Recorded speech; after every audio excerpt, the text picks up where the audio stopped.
Welcome to Career Tools. This week, our Sweet 16 cast, a celebration of 16 years of Manager Tools.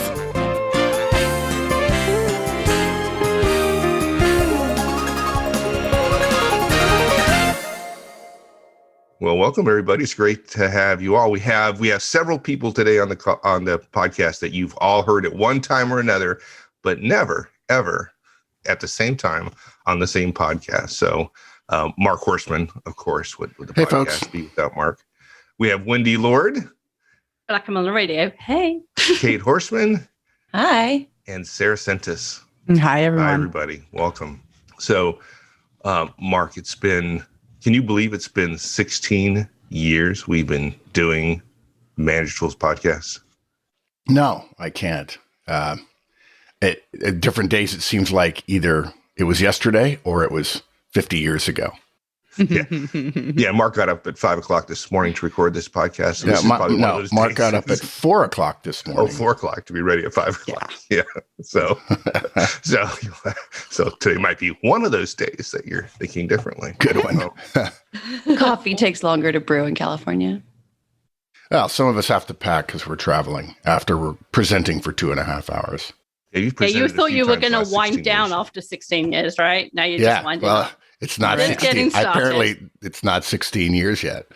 So there we go. That's true. Another 2 weeks. So That's true. After 16 years, you will be winded down. Yes, that's right. So we have some listeners who, and we know because they've been licensees way back to the very beginning. They've been with us forever, and they probably know the story. Well, I hope they know the story of Manager Tools. We've talked about it once or twice, not many times, but we've talked about it. But we have a lot of listeners who've joined us since then. We thought it might be interesting to go back to reminisce a little bit about the beginning of Manager Tools. And Mark, you remember that. I think the genesis of all those folks. We talked about the beginning of Manager Tools at the beginning of the podcast. Let's talk about the beginning of Manager Tools, which was Horstman and Company. And I was at a large telecommunications firm at the time. And I joined this organization and everybody hated it. It was a big IT organization responsible for billing and counts and 20 million, managing 20 million customers, feeding telemarketing and customer service. You can imagine the impact the organization had, but it was large and slow and everybody hated it. And it was one of these jobs, it was kind of one of those widowmaker jobs that nobody wanted. So I go down there, I talk to all my customers. I figure out balanced scorecard was a big thing at the time. Those of you go that far back. Say, okay, here are the metrics I'm going to measure. And I measured them. We did it for a year. We're going to achieve these impossible things. We achieved them. And at the end, customers still hated us. So I called up Mark. Mark had Horstman and Company, leadership management consulting firm. I said, Mark, I know Mark forever, trusted him implicitly. I got a problem. I need help with redoing my balanced scorecard because I must have got it wrong. I must have the wrong metrics. So he said, okay, I'll come and help you. So he comes to the organization. He spends 2 weeks with my folks. I just set him loose. Just go figure out what we got to do.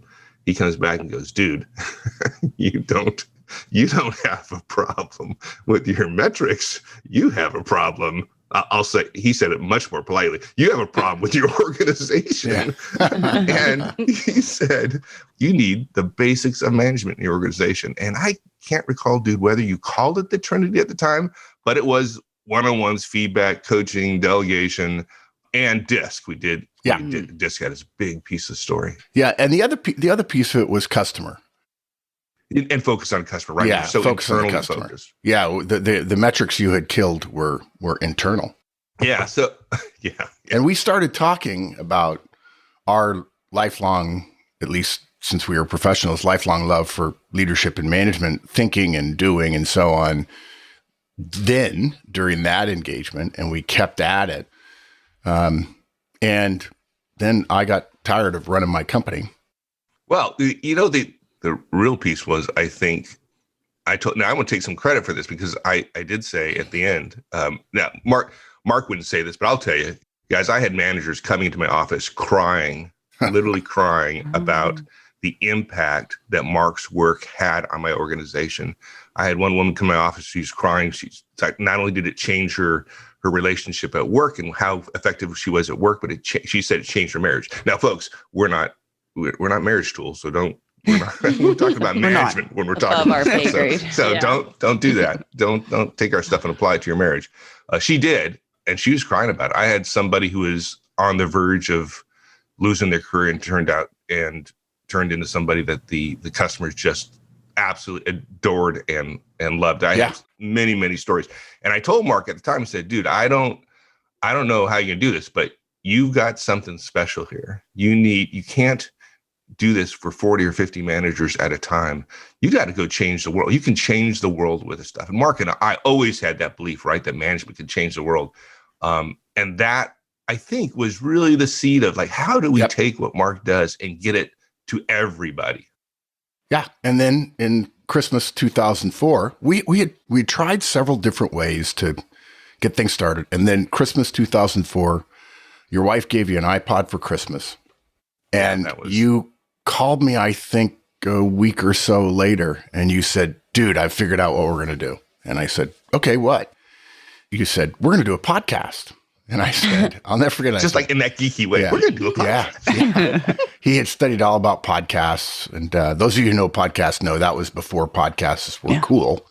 I'm not sure they're cool yet either, but still, they weren't cool then. Way. And he said, we're going to do a podcast. And I said, okay. And then about a second later, I said, what's a podcast? Because at the time, I didn't own an iPod. And as some of you have heard, the story goes from there that Mike then proceeded to create, as a classic high C, a 9-page Microsoft project plan. At the time, I was flying back and forth from my home in Texas to Washington, D.C., where Mike lived, to take care of a different client. And in order to help the start of the company, rather than staying at the Ritz in Tyson's Corner, I chose to stay in Mike's basement while we were working on, okay, what's the idea going to be for this, and so on. And one time I was flying in, cookie crumbs in your couch downstairs. And one time he called me and said, hey, did you get my project plan? And of course, you never ask a hi that. And so I said, yeah. And then a second goes by and he said, did you read it? I said, no, I'm busy. I have other things to do. And I finally looked at it. I finally looked at it a couple of days later, flying into Washington, D.C. And I called him and I said, I'll tell you, we're not doing that. We're not going to take that long. We're not going to spend that much 6 months going through all the details. I said, what we're going to do is we're going to go to Best Buy and we're going to buy a USB microphone. We're going to plug it into the side of your darn laptop computer and we're going to talk into it. And we're going to find out whether or not this thing will work. Because all the planning in the world about audio and business and LLC and all that sort of stuff don't matter if it doesn't work on air. And so we did. We went to Best Buy and plugged it into the laptop, and we still have that recording where we just basically talked about. I was going to ask about the hidden recording. Yes, the very first recording we ever did, Mike and I, and we listened to it, and it said, and I was shocked. It sounded really, really good. It sounded like two guys talking about management. And so the gift of the iPod was the thing that got us started down the vehicle of doing podcasts. Now, to Mike's credit, the high I said, we ain't doing that. And then the high C insisted. And so that was in January 2005. And so for the next 6 months, we followed his project plan basically to make sure we had the right audio quality. Mike produced all of our podcasts for years and years and years before we worked with Paul Figiani. And then on, I guess was it June 28th or was it June 26th? I'm pretty sure it was June 26th. June 26th of 2005, our first podcast dropped. And Mike, I can't remember, was it the day before Apple announced support, or was it the day after? I think it was the day after. I think we had it all ready to go, scheduled for the 26th. And then like on the 25th, Apple announced support. So we weren't up on the day of, but the day after, just because of our schedule. So we got some mileage out of early adopter, and we're pretty certain based on some conversations we had with people at Apple and how iTunes worked in the beginning that we were listened to by people at Apple, which helped our rankings quite significantly. And I can remember emailing you a couple of weeks after the start of the podcast. And I said, hey, I went into the log files. We have 100 listeners, 100 downloads. Oh, Yeah. We were so cute. 100 people. Oh my That's God. adorable. If we could double that. And one of them was me. That's right. Yeah. Wendy, were you listening that early? You I can remember where I was when I had the first one. I can remember my apartment. Yeah. So you're a listener from the very beginning. What was your experience? How did you find us? Why did you find us? And then what was it like? There were a couple of other podcasts around, and I was already listening to podcasts because I don't think I am anymore, but I was one of those people who is on the newest thing always. I just want to know what's new. And I've always been interested in work and management and just people's experience at work and how it works and how companies work and all that stuff. So I would listen or read to that stuff then. And I was also in a job that I was really struggling with. And so I was looking for help, and it seemed like a good idea. It seemed like you were going to be able to help, I think. Yeah. And one thing I remember was how good the sound quality was. Even back then, I used to sometimes listen in my car, but because cars back then in a million years ago didn't have the connections they have now. We didn't even have mobile phones then. So, it was a million years ago, or at least I didn't. And so I would listen with a Bluetooth speaker, but it wasn't Bluetooth. It was just plugged into my iPod, which wasn't an iPod. It was a knockoff. And I would listen driving in the car with one of those speakers on. And if the sound quality of most podcasts was so bad that I would get to where I was going with a headache and not with manager tools, I would talk out loud to you and stop on the side of the road to take notes, but I wouldn't have a headache. Yeah. I think Great. I think Mark and I were talking about, and I'm a high C, I'll tend to go overboard in that stuff, but we both came to the conclusion that we didn't want to have the best audio in the world. What we wanted is the audio quality to not get in the way of the lessons, of the teaching. Well, I remember it slightly differently. You're right. That was the criteria. But what I said was, we don't need to be perfect. We don't need to pay money we're not making yet to have a perfect recording. We just need to be better than everybody else. That's all. And you were. And we were. And that's a testament to Mike. Although we did have the right equipment and we double-ended it, people still are amazed today that we're not in the same place when we record. Folks, we're not. I'm in California. Mike is in Northern Virginia. Sarah is at home in Alberta, Edmonton, Alberta, Canada. Kate is in Austin, and Wendy is in San Antonio. And we're all on Zoom for this recording, which is actually exceptionally rare. I don't even know if I've ever recorded a podcast on Zoom. We always use Skype, connected to Audio Hijack Pro. And this is, again, a shout out to Paul Figiani, our audio engineer, who makes us sound good even when we don't sound good. Thank you, Paul.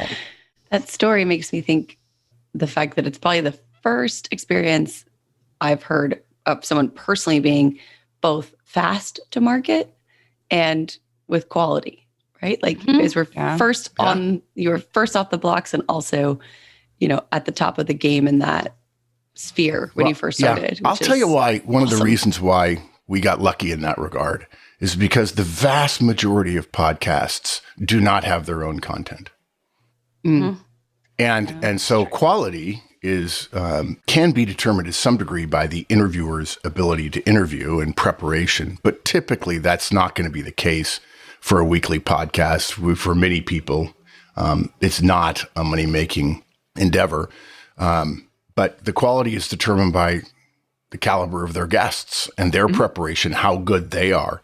And, we get asked all the time. I get emails. I just wrote about this and things. I think I get emails all the time from people who say, yeah, I've got a guest for you. Some PR person flacking for somebody saying, we got a guest. I think he'd be great for your show.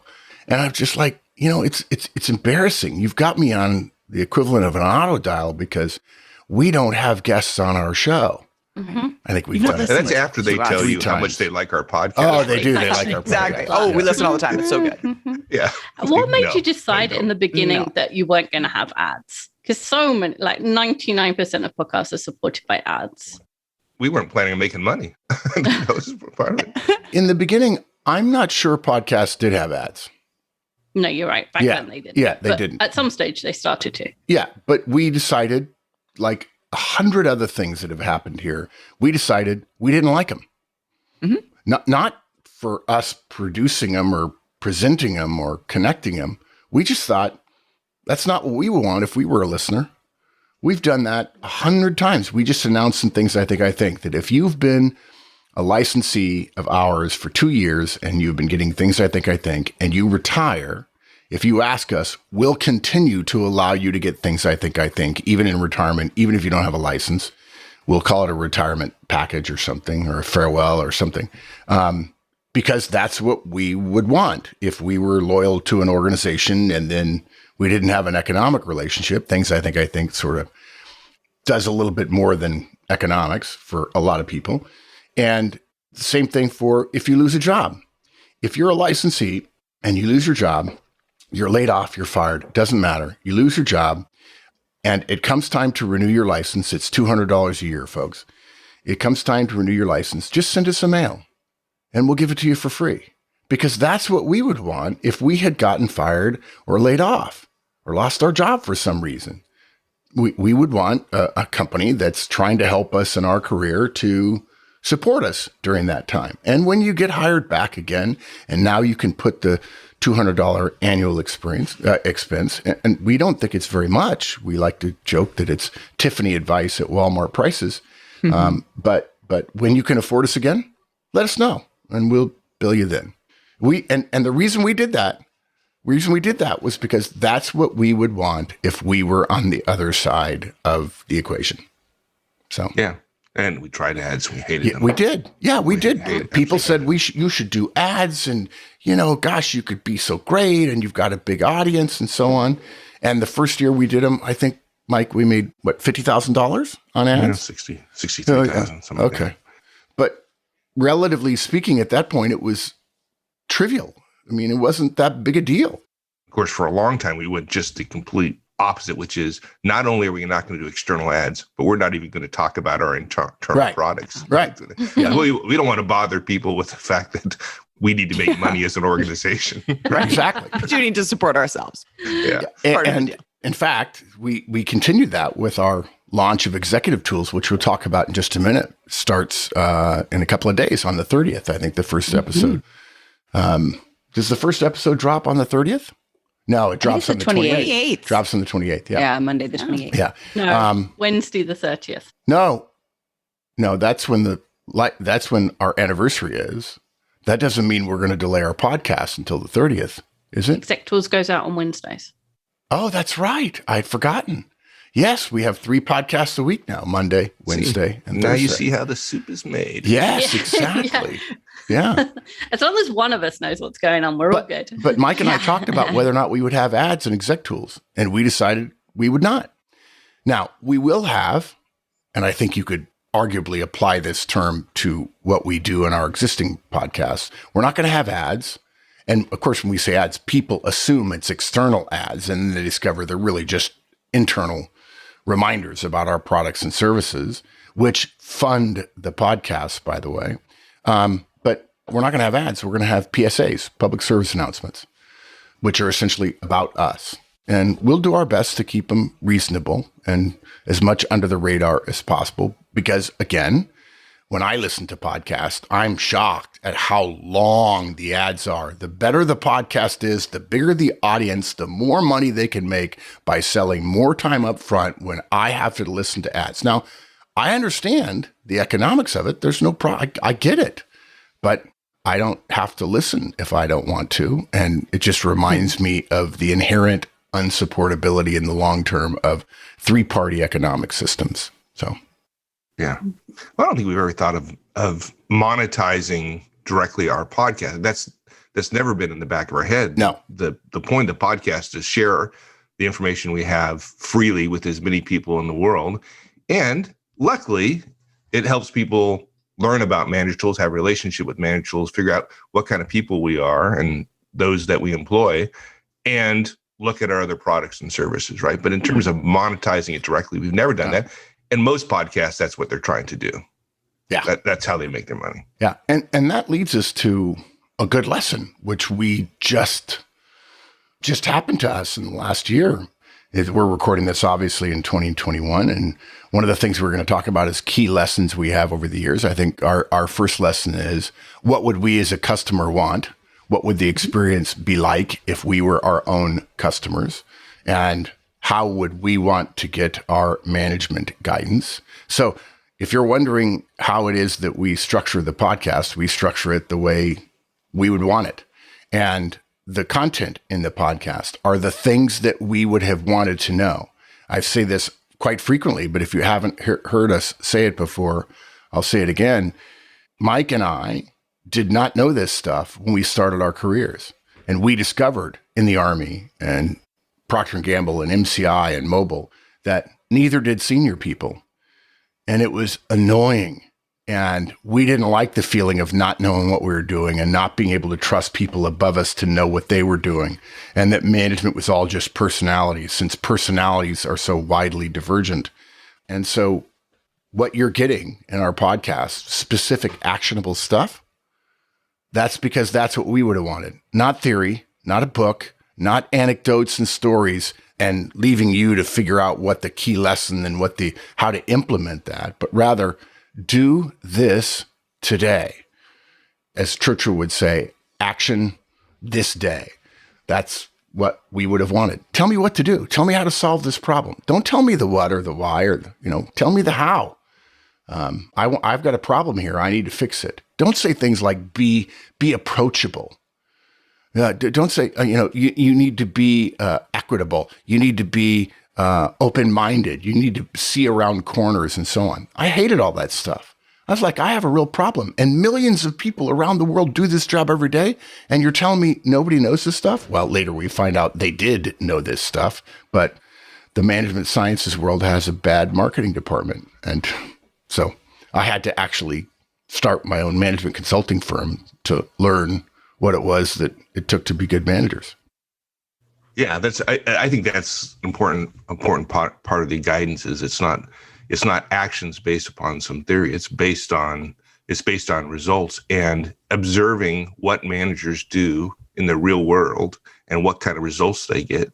And if you're smart, like Mark is, you look at enough of them, you start to create a theory based upon success as observed, right? Which is a very different way of than saying, I think this is the way the world should work. And I'm going to prescribe a bunch of behaviors based upon the way I think the world works. And diverges from reality. Well, as people say to me all the time, well, Mark, I don't see it this way. I don't do it this way. I said, that's fine. It's okay. Keep doing it your way. You have your anecdote. I have a big mountain of data. The data. I think I win. But you know, the great thing about freedom, and a great deal of the world is free today, thankfully, is that you get to do what you want. And life is really good about consequences. So another lesson that really happened a year ago was the pandemic. So in addition to focusing on customers and giving customers what we would have wanted, both in terms of how the product is presented, but also what the product is, both in Manager Tools and Career Tools and our other products as well, specific and actionable, we made a decision, Mike and I made a decision years ago that we were going to be very conservatively managed.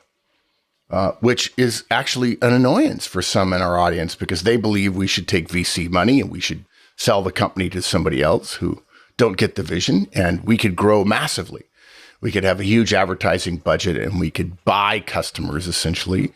And if we had more customers, we would be more successful because we think we could keep them. But that is a recipe for ups and downs. And I can't remember who was it? Oh, it was Mike Markkula, one of the original founders of Apple, or at least the original funder of Apple. A former Intel guy said, and I'm going to paraphrase here, you shouldn't start a company to get rich. you should start a company to deliver something you care about and to build an organization that will outlast you. And this cast, as much as any other we've ever done, is about building the organization to outlast us. That Mike and I, our mission is to make every manager in the world effective and every professional productive. And we know that won't happen in our lifetime. And so we intended to build an organization that would last. And the way you build an organization is hire the right people, present company included, and then put in place the systems and processes that will make it robust enough to withstand almost anything, like governmental lockdowns in response to a pandemic. And we're here today because we followed that guidance. We're not a big company, but we had $1 million in cash in the bank. I can promise you, if you're a small company, cash is king. Yeah. And we thought $1 million was going to get us through anything. And Yeah. Well, we did, and it did. But at the same time, there was some pucker factor there in April and May of last year. And fortunately for us, because we hired well years before, the other 3 people on this cast, Kate and Sarah and Wendy, rallied together, and we turned all of our in-person products into virtual products and turned on a dime, basically. And by the way, if you ever thought about working at Manager Tools, you should be willing to turn on a dime if you have to. And you should be willing to go without sleep if there's a global pandemic and the economy shuts down. yeah. They don't happen often. I feel like Yeah. you could spend a couple of nights working. Yeah. Yeah. We're a humane place to work as well. Yeah. And we have a 1-page employee manual. You work here. We trust you. Do what you think is best. Because if you don't trust somebody, you shouldn't hire them. So if we've hired you, we trust you. Make your decision and do what happened. Do what you need to do. And then we'll see what's what afterwards. And if the results are good, you'll get positive feedback. And if the results It's are bad, amazing. you'll get Those negative principles feedback. can get you through a pandemic. Yeah, Yeah. they can. It's amazing. Yeah. And it was the best 9 people to be working with in a pandemic. We were lucky in that having the hiring bar this high means you can get through anything. Yeah. It wasn't Yeah. luck. Yeah. Yeah. Yeah. Yeah, it was. Well, yeah. It looks lucky from the outside, I guess. Mhm. It Yeah, was same great. principles apply to management, right? You Yeah. do a few simple things like Mhm. have relationships with your people, Yeah. give them performance feedback, Hire well. make them better, coach them, delegate work down. Hey, things work out pretty well.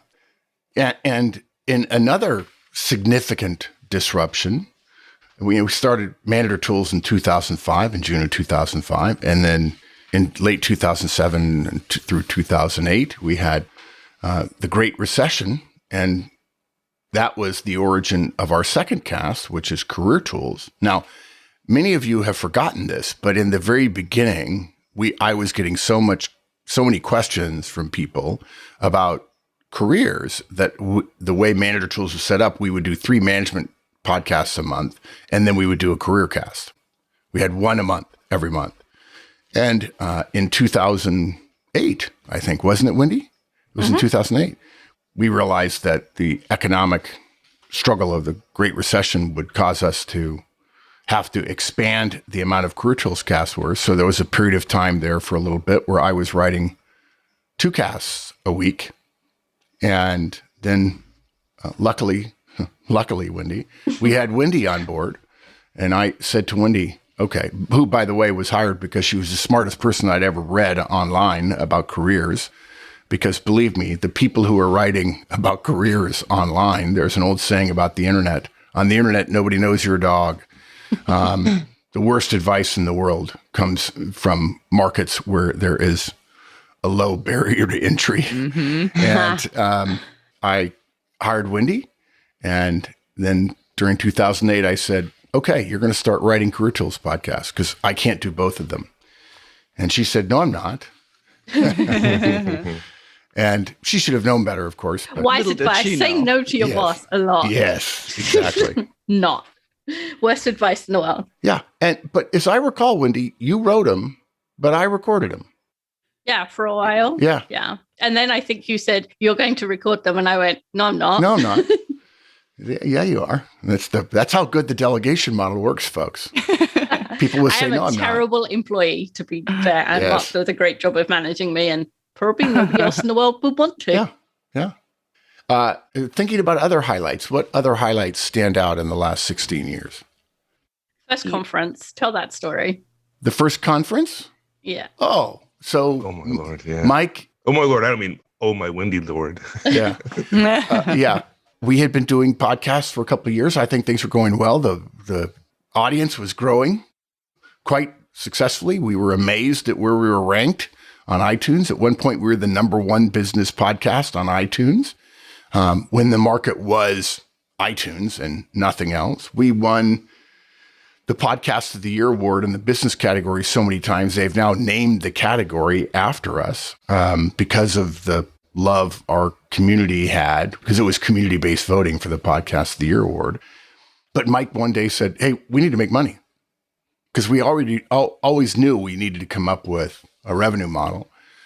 And I said, "Okay, we'll do a conference, a 2-day conference. It'll be a management conference." And he said, "You can do that?" And I said, I remember exactly where I was. "Sure." Table on Marshall Pond Road. I don't know if you know this or not, Mike, but you were a client of mine and I used to do this. And I said, "And here's the agenda." And I wrote it out on a piece of paper. 2-day agenda. Here it is. That's about it. And so we announced that we were going to have a conference and had no idea, it was at Dulles Airport, how good it would turn out. It was awesome. 2 days, right? 2 days. We were expecting 20, 30, 40 people, and we had over 100 that first time. Yeah. Those who've been to a conference know we do introductions at the beginning. This particular conference, I think the introductions were like 3 hours. 3 hours. It was this love-in thing. We had pieces of paper all over. It was Old Home Week, people coming together and saying, "Oh my gosh, you listen," and "Oh my gosh, I can't believe this." And we were 2 or 3 or 4 hours behind by the time to finish the first day. And we got back into our hotel room. In fact, Kate was there helping. And I said, "I got this. I can do this." And I caught us up the next day, the 2 days. And that was our first conference.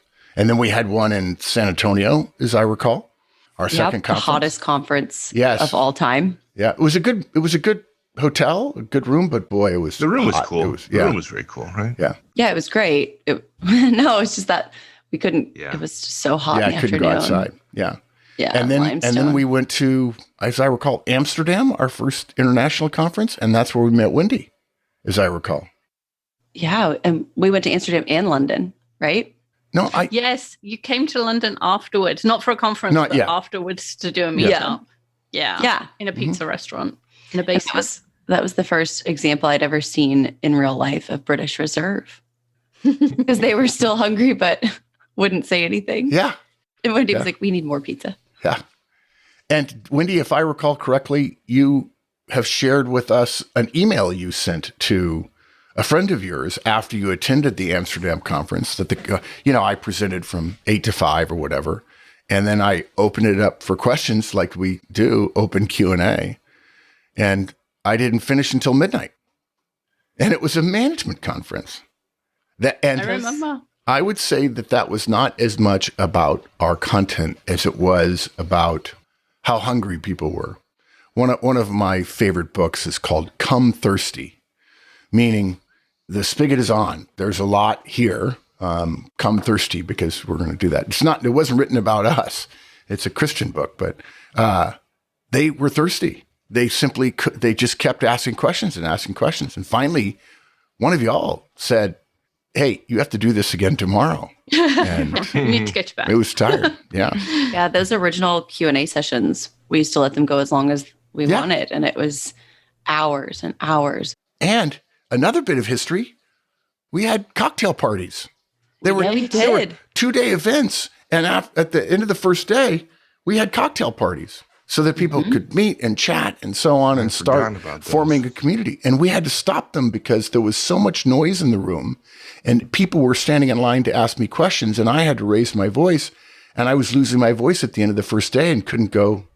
It was very, very hard for me to finish the second day. So we got rid of the cocktail hours. Standing in that room, in the cocktail room, just we were all just so tired, and just everybody trying to like, yes, we're so excited to be here. Yes. Yes. Yeah. Not as excited as we were that you were there. I remember. Another highlight was Wall Street Journal. Oh yeah. That was a big thing. I remember going down to the desk of the hotel in San Antonio that we were at, and there at the front desk, we had been told that the Wall Street Journal would have the article in it, and there it was on the counter at the checkout desk at the hotel. I opened it up and I was like, wow. And I'll never forget Dahlia, the reporter, emailing us and say, hey, we want to do a feature for you for the Wall Street Journal. And I said, okay, happy to do it. And so we got interviewed. Mike and I got interviewed. And then a week or two before the article came out, somebody wrote and said, my manager says he wants art for this, which is a term meaning they want to take a picture. Art. Nobody's ever used that term associated with a picture of me. That's for sure. And what was funny was they said, we want a picture of you podcasting. I said, well, that won't work. And I explained again about double ending, and it would just be boring. I'd just be, my mouth would be open and there'd be a microphone and Mike would be somewhere else and doing it. And we really didn't want to do it together. And he says, well, okay, where are you? And I said, well, I'm in Pebble Beach in California. And as it happens, Mike is flying out and we're going to be together for a week. So maybe we can take a picture somewhere outside. And they thought that would be okay. So I called my friend David Hoyk, who's an executive at Pebble Beach, and he referred me to somebody who could set something like that up for us.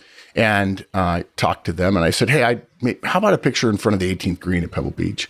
And I was informed, and of course, David knew this, but wanted somebody else to tell me this, that the view sheds, the iconic views that are Pebble Beach are owned by Pebble Beach, and you cannot use them for a commercial purpose Copyright. without the express written consent of Pebble Beach. And so I was kind of flabbergasted, but I respected it. And then I said, well, so he says, maybe there's somewhere else we could do it. And I didn't want to do it in a hotel ballroom. And I said, well, what about the tap room, which is the most famous 19th hole in golf and one of my favorite restaurants in the world? And she said, sure, that's fine. And so if you'd ever told me, I mean, there's an old saying about being in the Wall Street Journal. There are two ways to get into the Wall Street Journal, and only one of them is good. And if I'd ever been in the Wall Street Journal, I'd want it to be good.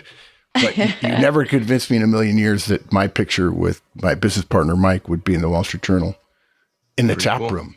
It was Being the Wall Street Journal and then having a tap room burger afterwards. Yes. That's heaven. It was pretty great. Pretty good day. Yeah. Pretty good day. So should we make some announcements? I've been going on for 40 minutes now. Can we make some announcements about what's happening at the We have announcements. Would someone else like to talk? We have some more highlights coming up. Right? Yeah. We talked about past highlights, but we've got more coming up. We've got the changes to the license, right? On June 30th. Yep. Wendy's probably the best person to speak to that, given that I didn't know when, the date was. So I'd love to. On June 30th, we are making permanent the changes that we made for the pandemic. So we are including a bunch of other products with your license. So you will have access to the interviewing series, resume workbook, First Job Fundamentals, and the video feedback series forever, or at least for as long as you have a license, including all the show notes that go with that. And you, as licensees, will have exclusive access to executive tools.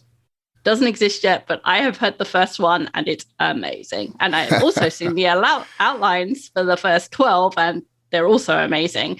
They are what you need to know before you become an executive, so that when you're one, you are ready to be one, and you know the change in mindset that you have to make in order to be successful. Mark was dictating to me last week, and I was just like, oh, "This is gold." I'm so happy I know this. The moments gold. when the hairs stand up on your wrists. It was one of those moments. So I promise you, it's going to be amazing. So licensees will have access to that. You get a super duper personalized RSS feed just for you with your Exec Tools podcasts on it. And I'm sure there's more, but Yeah. that I'm forgetting. As I like to say about executive tools, do you think they're going to teach you how to be an executive when they promote you to become one? Hell no, they're not. And that's what people learn when they become managers. They didn't teach me Yeah. anything. I have to Yeah, I figure was it out on gonna my say own. They didn't Yeah. teach you how to be a manager. But when you become an executive, you no longer have the learning curve, the long, slow learning curve that so many managers have. It's expected immediately. Yeah, you know what you're To doing. that, did they teach you to be a professional? No, they taught you to be a finance person or an Yeah. IT Yeah. Java coder or whatever. Nobody ever teaches that stuff that's not skill based. Yeah. Mhm. Yeah, and I think people's perception of what executives do are sometimes wrong, Yeah. right? So Yeah. Might be time Mildly Wildly so. different. before you get the job, Yeah. you might want to figure out what you're going to have to do and whether you're Yeah. willing to do it. And I just wanted to make sure that we're all on the same page. Manager tools. Real-time discovery here. Manager Tools comes out on Monday. Executive Tools comes out on Wednesday. Career Tools comes out on Thursday. Yes. So Yeah. we have Executive three. tools is going to be every other week. Yes. Not Okay. every week. Yeah. Good to know. And we're going to have 3, and you can only get access to Executive Tools as part of your personal recurring license. Yes. Exactly. Yeah. Yes. So and, exciting. And talking of the same page, we're not changing the price. It's $200 now. Yeah. And if you're already a licensee or you buy it now, when you hear this, your accesses, the benefits that you get will be changed automatically on the 30th. Mike and his team are doing some magic that I don't understand. And so you can buy it now for $200 or you can buy it the day after for $200. It's the same price, but you will get all of those extra benefits. And a whole bunch more because we have a phase 2 of the license upgrade, which is still in planning, but will come. I think the plan would be, though, that it's going to come this year in 2021. Yes, because we have more products slated to come out in 2021 and 2022, like Manager Tools Disk product. Yay. Yeah, that's coming as well. So And excited about that. Another thing that's happening around our Sweet 16 is, some of you know, part of the reason all of us are on this podcast is because very quietly in the dark of night, without a farewell, which was planned, by the way, you won't hear Mike and I's voices anymore on Manager Tools. After 16 years, we figured you've had enough of us. And we made the transition to 2 people who are running the 2 biggest businesses we have at Manager Tools, which are clients and public conferences. And that's Sarah and Kate. And they are now the voice of Manager Tools. I told them that they should just start writing the cast too. And they said, no, they're gonna let me keep doing that for a little while. And both of them weren't stupid enough to say, no, I'm not. to you. Yes, They that's just right. went, Yeah, right. Oh, Yeah. yeah. It's like, Let us at it. Yeah, there you go. yeah. Yeah. Well, they not only said yes, I think secretly they were thinking, what took you so long? Because we can No do one better. said that out loud. No, exactly. You did. Right. You're right. That is true. No truer words were ever spoken. Classic Yes. Sarah. And in addition to that, I'm coming off the road. We've been talking about it for years. In fact, I think it's been 4 years ago that I wrote the most responded to things I think in history. Things has been going on for 12 years now, I think. Maybe even we're on our 13th year. And I wrote a long things I think issue called a valedictory to traveling, to being on the road, about my experiences being on the road and the millions of miles in the air I had and so on. And it only took us 4 years to make that transition. Partially because now we have 3 full-time presenters, Kate and Sarah and Andrew Spillman now as well. It's funny, Mark, that you say 4 years. I had a memory pop up on social media because it does that now. It reminds Right. you of things from your past, which, You want to forget. yeah, you know, Ooh, good I posted times. that picture. Just me. Luckily, all the pictures I post are of dogs. So it's cool. Oh, yeah. And there was a status post that said, Mark's coming off the road. It's the end of an era. And it's from 6 years ago. 6 years Yeah. ago. 6 years ago, you said to me something like, I think I'm going to come off the road. I'm not going to Yeah. travel. And that was right before I started working here. Yeah. And then Well, It only took me Well- 6 years to get you off the road. what is that line from The Godfather? You think they're out, and then they pull you right back. Right? And as if to prove everything you've ever said that your calendar represents your priorities, I was looking at your calendar for a couple of months from now, and it is empty compared Yes. with, days when you traveled where it would Yeah. be full Yeah. from Full. 5 a.m. until midnight, like it is today. Yeah. Right. But in 6 weeks' time, it's empty. Yeah. And so Yeah. your calendar proves you are actually this time coming off the road. Wendy, you do Yeah. realize that there are hundreds of thousands of people listening to this podcast, and I'm now going to be deluged with emails. Right? To talk on the so much phone time to six answer weeks I emails. said now. comparatively. Yes. It's not from 5 a.m. till midnight now. Like That's it's true. not empty, but comparatively, and as if to prove that point, there is no travel on.